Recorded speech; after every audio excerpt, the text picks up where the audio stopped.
और किस प्रकार से दुर्घटना हुई। आप देख सकते हैं कि मेरे पीछे क्या है कि मालगाड़ी दिख सकती है, और मैं आपको वो ट्रैक दिखा रहा हूँ जिसपे क्या है वो ट्रेनें आई और किस प्रकार से दुर्घटना हुई, और दिखाता हूँ किस प्रकार से जो ट्रेनें टक्कर हुई और कैसे ये जो उसकी जो 3 पटरियां हैं कैसे दूसरे जो ट्रैक पे चली जाती हैं। नमस्कार, आप देख रहे हैं आप तक न्यूज़ और मैं हूँ सिन्हा सिंह अपने सहयोगी सिविल सनम के साथ।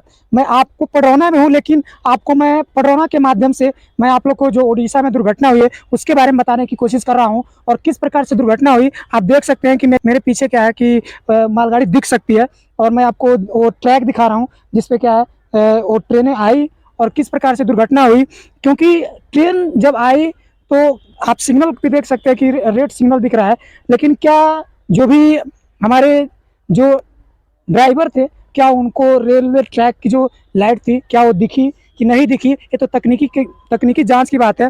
और मैं बताना चाहूँगा आप लोगों को, जब ट्रेन हादसाएँ होती हैं तो आप एक मंत्री का भी नाम आता है, कौन, जो रेल मंत्रालय। पहले रेल बजट अलग से हुआ करता था, लेकिन अब आम बजट में ही होता है, और वो पीयूष गोयल है, जिनको बहुत से ऐसे लोग हैं जो नहीं जान रहे थे, लेकिन जब ये रेल दुर्घटना हुई तब उनको जान गए। मैं चल रहा हूँ और दिखाता हूँ किस प्रकार से जो ट्रेनें टक्कर हुई और कैसे ये जो उसकी जो 3 पटरियां हैं कैसे दूसरे जो ट्रैक पे चली जाती हैं, और उसके बाद से क्या होता है। आप देख रहे होंगे मेरे पीछे एक मालगाड़ी दिख रही है, और दुर्घटना कैसे हुई, ट्रेन आई और इधर से क्या हुई, इस ऊपर उसको धक्का मारी, तो उसमें जो ट्रेन थी जो जो कहते हैं कि जो सवारी गाड़ी थी और मालगाड़ी पे जाकर टक्कर हुई, तो उसके कुछ 3 डिब्बे क्या हुए आप देख सकते हैं इस दूसरे ट्रैक पे क्या हुए कि दूसरे ट्रैक पे चले गए, और जो इधर से ट्रेन आ रही थी उसने क्या उसको धक्का मारा। उसके बाद से क्या हुई, दोनों ट्रेनें क्या हुई, क्षतिग्रस्त हो गई, और उसमें लगभग 300 लोगों की मृत्यु हुई और लगभग 900 लोग घायल हुए। तो मैं पूछना चाहता हूँ, जो रेल मंत्री निकले और तुरंत उन्होंने जवाब दिया कि क्या कि दुर्घटनाएं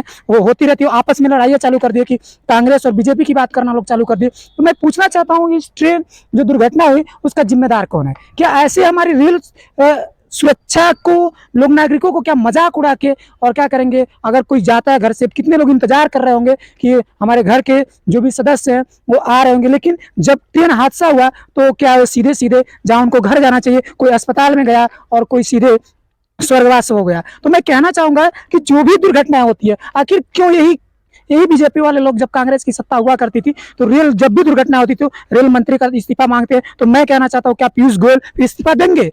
और तमाम तरीके के आरोप और प्रत्यारोप होते हैं, और जब बड़ी बड़ी दुर्घटनाएं होती है तो कुछ समय जांच बैठता है, बड़ी बड़ी जांच बैठाने की बात करते हैं लोग, लेकिन क्या है उसके बाद से क्या है, जांच क्या होती है, सार्वजनिक होती है कि नहीं होती है? आप लोग को मैं अपने व्यूअर्स से भी पूछना चाहूंगा, कितनी रेल दुर्घटना हुई है उसका जो रिपोर्ट होता है वह सार्वजनिक हुआ है? मैं आप लोगों से भी जानना चाहता हूँ। तो मैं रेल मंत्री को सीधे सीधे मैं कहना चाहता हूँ, और रेल जो दुर्घटनाएं होती है कब रुकेंगी और कब जो हमारे नागरिक होंगे वो कब सुरक्षित होंगे? मैं अपने व्यूअर्स को फिर से कहना चाहूंगा कि हमें सवाल पूछना चाहिए सरकार से, और जो रेल मंत्री हैं वो क्यों ऐसे, अभी तक तो आप लोग रेल मंत्री तक का बहुत से ऐसे लोगों के नाम नहीं जानते होंगे, लेकिन ये दुर्घटना हुई तो सब लोग रेल मंत्री को भी जानना चालू किए। तो मैं कहना चाहूंगा कि सरकार को मैं क्या करना चाहिए, इस पर सख्त से सख्त कार्रवाई करनी चाहिए। और फिर से मैं ऐसे ही आप लोग को आप तक न्यूज़ आपके पास खबरें पहुंचाता रहेगा, और अगली बार मैं फिर से किसी और जगह पे आप एक पोल खोल की बात मैं करूंगा सरकार की या सत्ता की। तब तक के लिए क्या, नमस्कार।